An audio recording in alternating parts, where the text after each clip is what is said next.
ওয়ালাইকুম আসসালাম ওয়া রাহমাতুল্লাহি ওয়া বারাকাতুহু। এই মসজিদের নাম আর ইতিহাসটা যদি একটু বলতেন। জি জি, আলহামদুলিল্লাহ। সম্মানিত দর্শকবৃন্দ, আমরা এখন অবস্থান করছি মসজিদে কুবাতে, মদিনার একটি ঐতিহাসিক একটি মসজিদ, মসজিদে কুবা।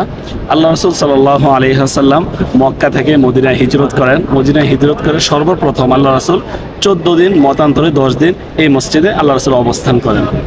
আল্লাহ রাসূল সাল্লাল্লাহু আলাইহি ওয়াসাল্লাম এই মসজিদ নির্মাণে স্বয়ং সাহাবীদের সাথে আল্লাহ রাসূল সাল্লাল্লাহু আলাইহি ওয়াসাল্লাম এই মসজিদ নির্মাণের ক্ষেত্রে অনেক অবদান আল্লাহ রাসূল সাল্লাল্লাহু আলাইহি ওয়াসাল্লাম।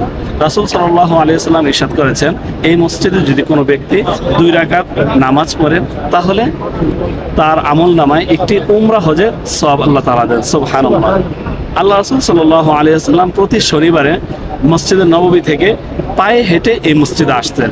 এই মসজিদটি, এই এরিয়ার নাম ছিল কুবা, একটি কূপের নাম। এই কূপ থেকে এই মসজিদের নামকরণ করা হয় মসজিদে কুবা। তো ভালো থাকবেন, ইনশাআল্লাহ পরবর্তীতে অন্য একটি স্থানে দেখা হবে। আসসালামু আলাইকুম ওয়া রাহমাতুল্লাহি ওয়া বারাকাতুহু।